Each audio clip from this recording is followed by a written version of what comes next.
¿Por qué necesitamos una nueva constitución? Es el nombre de este ensayo, escrito por la académica Claudia Hayes, que aborda las razones que vinculan la problemática actual del país con la Constitución de 1980 y, por consecuencia, la necesidad o no de establecer una nueva Carta Magna.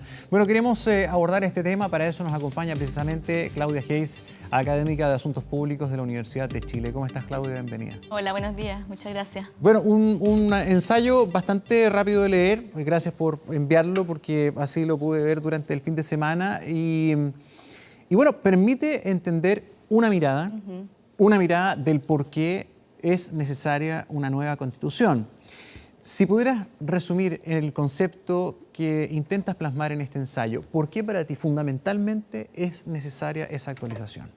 Bueno, lo que yo argumento en este libro es que la Constitución del 80 le ha hecho un daño al sistema político chileno porque obstruye la expresión de las demandas ciudadanas a la esfera de la toma de decisiones políticas, porque tiene un bloqueo. Y eso es así porque, a mi juicio, el proyecto de la dictadura fue un proyecto de corte, podríamos decir, revolucionario, rupturista con la tradición constitucional chilena, que intentó de alguna manera torcer la forma en que se hacía política en Chile. Y para eso ellos impusieron lo que en esa época se llamó una democracia tutelada o una democracia protegida, es decir, una democracia que no es plenamente democrática, y a mi juicio eso se ha perpetuado a través de distintas instituciones hasta el día de hoy. Y es lo que ha hecho imposible, en el fondo, a través de procesos de reforma, modificar sustancialmente ese carácter refractario a la voluntad popular que mantiene hasta el día de hoy la Constitución del 80. Sí, tú haces ahí un breve recorrido un poco histórico de lo que fue su origen, sus inicios, quiénes la hicieron, cómo se hizo, cuál fue el objetivo, digamos, ideológico en aquel momento, pero también pasas por la etapa posterior a la dictadura, el inicio de la concertación de los partidos por la democracia. ¿Cuál es la explicación que se da de que esas ataduras, a través de un sinnúmero de reformas, que no han sido pocas? No, han sido muchísimas. La inmensa mayoría y las más fundamentales fueron en el año 2005 en el gobierno de Ricardo Lagos. Una constitución que en aquel momento se firmó por él, se sacó la firma de Pinochet y él dijo: tenemos una nueva constitución democrática que nos une. Y no fue así. ¿Qué pasó? Sí, mi argumento es que en realidad el cambio del 2005 fue muy importante porque sacó efectivamente a las Fuerzas Armadas de ese rol tutelar sobre el sistema político. Eliminó la inamovilidad de los comandantes en jefe, se eliminaron los senadores designados. Se sacó sobre todo el rol político que tenían las Fuerzas Armadas a través del Consejo de Seguridad Nacional, que incluso podía citar al presidente y de alguna manera llamarle la atención al presidente, una cosa que desde la teoría democrática es totalmente inaceptable. Se actualizó la composición del Consejo de Seguridad Claro, Nacional. se cambió para que no hubiera mayoría. Poniendo más civiles de partido. Exacto. Incluyendo al presidente de la Cámara de Diputados. Yo creo que efectivamente se produjo un avance en sacar a los militares de la política, pero como contrapartida se aumentaron las facultades del Tribunal Constitucional como una suerte de nuevo poder tutelar sobre el sistema político. Y entonces el resultado ha sido que seguimos teniendo una democracia incompleta, porque en el fondo lo que está detrás de todo eso es que todas las reformas que se han hecho han sido reformas hechas con la venia de los herederos políticos de la Constitución del 80, porque lo que garantizó en su esencia la Constitución del 80 fue que un grupo minoritario, que fue el que impuso la Constitución, mantuviera un poder de veto sobre las transformaciones que se pudieran hacer a futuro. Y yo creo que eso también estuvo presente en la reforma del 2005.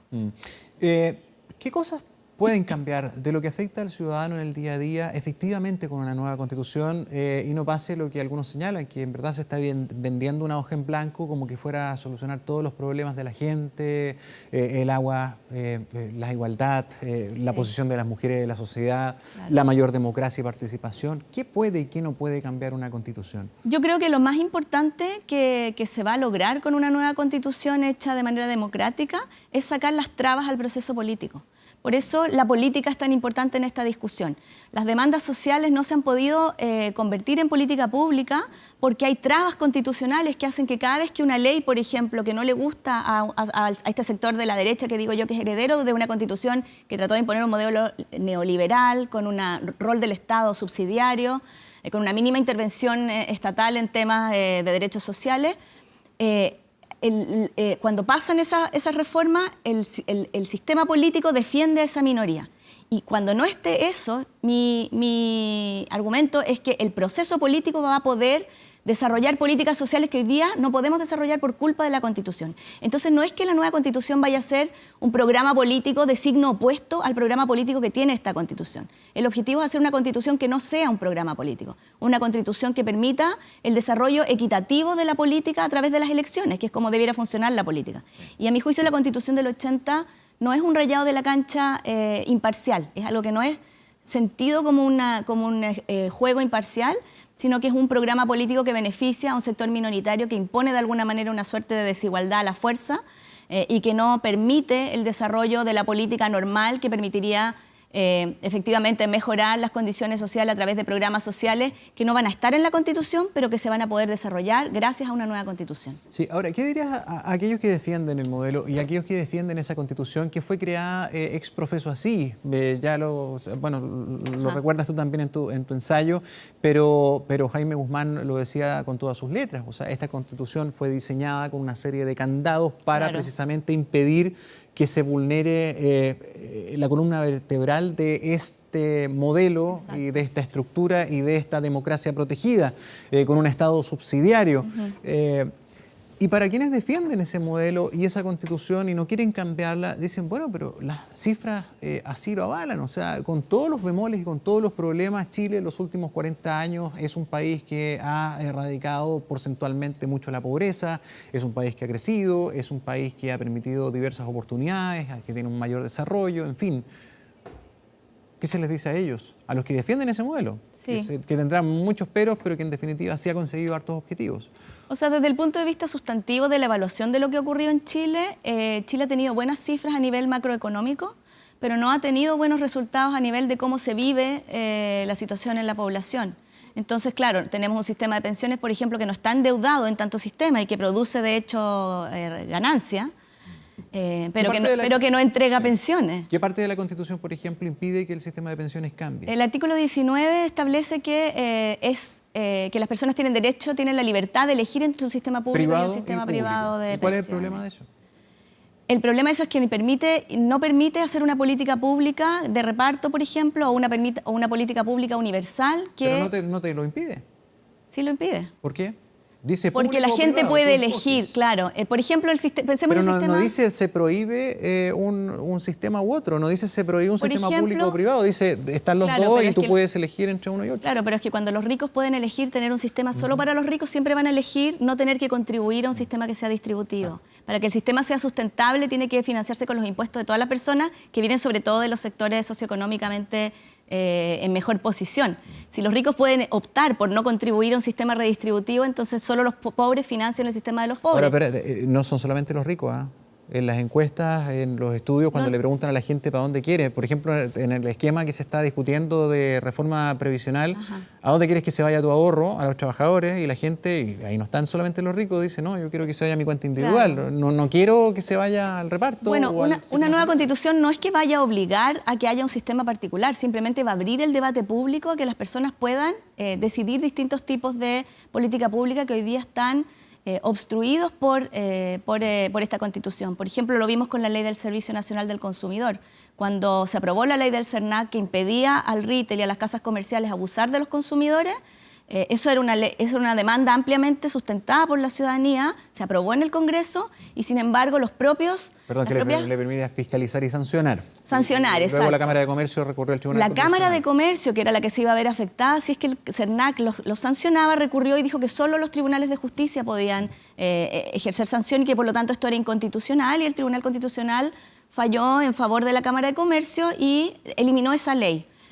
Yo creo que ese tipo de medidas, las personas están pidiendo hoy día mayor protección contra los abusos, mayor protección social, mayor protección en la vejez, y esta Constitución, como está hoy día, no permite que esas sean discusiones políticas que se decían por mayoría. Ahora, lo que yo le diría a las personas que creen que este modelo funciona bien es, está bien, defiendan esa posición, pero defiéndanlo sin la ventaja indebida que les da esta Constitución que fue impuesta por la fuerza. Defiéndanla en un foro democrático, en igualdad de condiciones, donde se confronten ideas. Yo estoy de acuerdo contigo en que los chilenos y chilenos no quieren abolir la propiedad privada. La gente quiere tener sus cosas y yo creo que eso se va a reflejar en una Constitución que además va a tener que aprobarse todo lo que quede en la nueva Constitución por los 2/3, es decir, van a ser acuerdos amplios. A eso quería llegar, porque una de las grandes cosas que siempre los críticos sacan a colación de la Constitución de 1980 y post-modificaciones es los quórum supramayoritarios, y esos son los candados. Claro. En el fondo se requiere de una inmensa mayoría para poder hacer cambios en los ejes más estructurales de nuestra institucionalidad.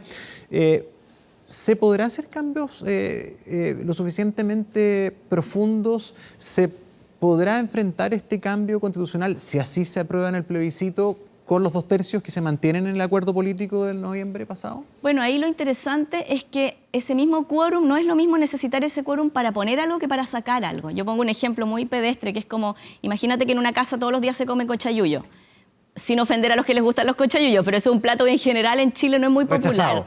Claro, entonces, si todos los días se comen cochayuyo y yo tengo que aprobar por los 2/3 cambiar el menú, entonces significa eso que 1/3 puede mantener el cochayuyo. En cambio, si yo convoco a la familia y le digo por 2/3 pongámonos de acuerdo a lo que vamos a comer hoy día, va a ser imposible que gane el cochayuyo, porque se va a requerir un amplio consenso para ponerse de acuerdo en el menú nuevo. Y eso es lo que vamos a hacer con la nueva Constitución, un menú nuevo. No es que se vaya a prohibir el cochayuyo, pero va a quedar a discusión de la ciudadanía, y entonces lo que va a quedar va a ser aquello en lo que haya amplios acuerdos. Y yo creo que eso es lo que debe hacer una Constitución. Debe consagrar cosas fundamentales, por ejemplo, que el sistema democrático. La Constitución lo que hace es sacar del debate político normal algunos temas, es restar del debate político, rigidizar algunas cosas. No queremos que cada elección estemos discutiendo de nuevo si somos o no somos una democracia, si tenemos o no tenemos un régimen presidencial, porque eso produce inestabilidad. Entonces, lo que hace la Constitución es fijar ciertas reglas del juego para que no se puedan estar modificando a cada rato. Esta Constitución lo que hace es fijar reglas del juego que fueron impuestas por la fuerza. Y por eso es que a mi juicio los mecanismos contramayoritarios que tenemos hoy son ilegítimos, no porque no pueda haber, no porque sea malo que haya que ponerse de acuerdo por amplias mayorías, sino que porque esta Constitución defiende a través del Tribunal Constitucional y a través de los quórum normas que fueron impuestas por una minoría que solo logró imponerlas por la fuerza, porque jamás los 2/3 de los chilenos habría estado de acuerdo en poner las aguas privadas en la Constitución. Ahora, esta nueva Constitución, si así se decide por todos los chilenos y chilenas, debería tener un mínimo de duración. ¿Debería haber algún tipo de acuerdo como para garantizar algún grado de estabilidad? Porque otra es la preocupación de los que son reticentes a estar por el cambio es la inestabilidad, sobre todo por la perspectiva económica que hay, por la incertidumbre ya instalada interna y externamente. El problema es que la estabilidad o inestabilidad en un régimen político no se puede declarar por decreto, no se puede poner la Constitución durará tanto tiempo. Todas las constituciones se hacen con la idea de que duren para siempre. Sin embargo, las fuerzas políticas son las que hoy día han hecho posible el cambio constitucional. Lo que llevó al acuerdo del 15 de noviembre de los partidos no fue una decisión de los partidos de democratizar el sistema, fue que desde los años 2000 por lo menos, desde el 2011 en particular con las movilizaciones sociales, el sistema político dio claras señales de no estar funcionando. Los partidos ya dejaron de funcionar como forma de canalizar la demanda social hacia la esfera de toma de decisiones y se empezó a desbordar esta demanda social a través de movimientos sociales. ¿Tú crees que honestamente los partidos se dieron cuenta de esto o fueron forzados por las circunstancias? Yo estoy segura que fueron forzados por las circunstancias. O sea, quedó clarito. O sea, por eso pienso que la idea de que se van a hacer reformas sin una nueva Constitución también es un poco espuria. Llevamos 30 años en que temas fundamentales no han sido reformados y fue la ciudadanía movilizada la que forzó este cambio constitucional. Y por eso digo que no es posible por decreto decir la Constitución va a durar, no sé, 20 años, 30 años. Que entre paréntesis el promedio de lo que duran las constituciones en el mundo son 19 años, que es más o menos una generación. ¿Cuándo crees tú que viene el momento del análisis de contenidos? Estamos hablando mucho de mecanismos, mucho de procedimiento. Bueno, hay que ir por parte. La primera etapa se va a cumplir el 26 de abril y todos tenemos que estar claros en eso. Pero también hay mucha gente que dice, ya, pero hablemos de qué es lo que se quiere en esa Constitución. ¿Cuáles deberían ser los principales ejes? ¿Qué se toca, qué no se toca? ¿Qué se puede cambiar, qué no se puede cambiar? Porque también dentro del acuerdo político de noviembre está seguir respetando los tratados internacionales que nos rigen, los acuerdos, ¿verdad? Y ciertas bases, los poderes del Estado. Exacto. Eso se tiene que, no se va a cambiar. No, yo creo que es bueno que haya habido un acuerdo político porque permite una salida institucional a una situación de crisis social muy grave, a una fractura social Y esto nos permite de alguna manera, sin hacer una ruptura institucional, poder generar un nuevo régimen político. Respecto de los temas que van a quedar en la nueva Constitución, yo creo que es muy importante que se empiece a discutir cuáles van a ser las plataformas constitucionales, porque hasta ahora hemos visto que los partidos se pelean y quieren hacer cada uno su franja del apruebo, su franja del rechazo. Exacto, Minutos. como si esto fuera una elección parlamentaria. Y no sé si se ha tomado suficientemente en serio que no es lo mismo hacer una ley donde la disputa por el poder es más bien una disputa por diferenciarse, que hacer una constitución donde el objetivo es buscar puntos comunes. Y yo estoy segura que entre partidos cercanos ideológicamente va a haber muchos más puntos comunes que puntos de discordia en temas constitucionales. Entonces yo creo que es muy importante que la campaña para la Convención Constitucional se haga en función de qué proyecto de constitución queremos.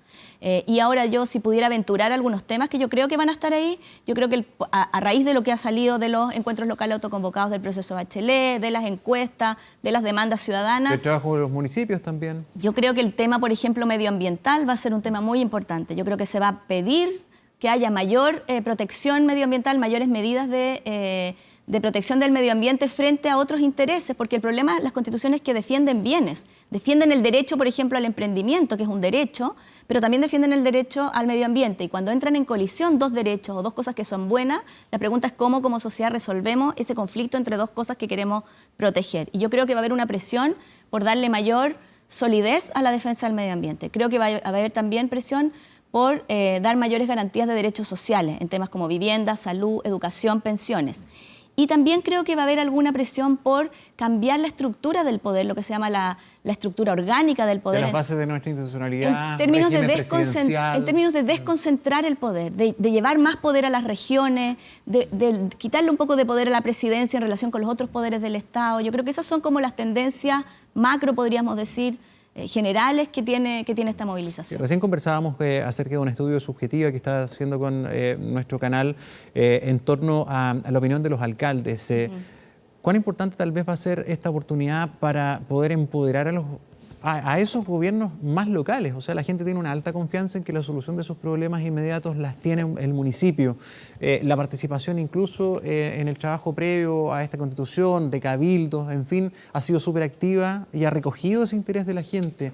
El Fondo Común Municipal es un buen chileno, un chancho mal cortado que refleja las inequidades de toda índole. Es otro temazo. Sí, yo creo que la gente siente que la política está muy lejos, que los partidos están lejos, que los parlamentarios están lejos. Y una forma de alguna manera de reconstituir este dañado tejido social, esta dañada percepción de lo que es la representación política, es darle mayor participación a la ciudadanía en las decisiones políticas. Y eso pasa por fortalecer la política local, fortalecer los mecanismos de participación, cuidando siempre la democracia representativa. Pero yo creo que es muy importante acercar mucho más las decisiones a la gente, darle voz a la gente, que la gente pueda expresarse y ser escuchada y tener incidencia en las decisiones. Porque a veces vemos que se usa de alguna manera darle voz a la gente como ya, quédense tranquilos, digan lo que quieren, exprésense, pero después sabemos que las decisiones se toman en otra parte, a puertas cerradas, y finalmente no tiene ninguna incidencia. Y por eso yo creo que es muy importante que la Convención Constitucional que se cree establezca mecanismos sólidos de vinculación con toda esta movilización social que se está autoconvocando, que se está autoeducando, que está comprando mi libro para entender el problema y que se reúnen cabildos que no tienen ninguna incidencia finalmente en lo que va a ser la Convención Constitucional. Nosotros hemos visto, hay estudios que muestran que en el proceso legislativo normal, cuando se hace una ley, los legisladores llaman a los grupos de interés y a las organizaciones que están vinculadas a la materia que están legislando para escucharlo. Y hay estudios que muestran que esas audiencias no tienen ninguna incidencia en cómo sale la ley. Si eso pasa con la Constitución, va a ser muy dañino, yo creo, para la legitimidad de la Constitución. Y lo más importante que debe hacer una Carta Fundamental, a mi juicio, es generar, es darle legitimidad al sistema político. Es que la gente sienta que es su Constitución y que es una Constitución que da garantía de un juego político equitativo. Y para eso la gente tiene que participar no solamente eligiendo a los convencionales, no solamente votando en el plebiscito, en el de entrada y en el de salida, sino con algún mecanismo que vincule a la ciudadanía con los debates constitucionales. Muy bien, Claudia Geis, gracias por venir esta mañana. No, muchas gracias a ti. Que tenga buen día. Gracias.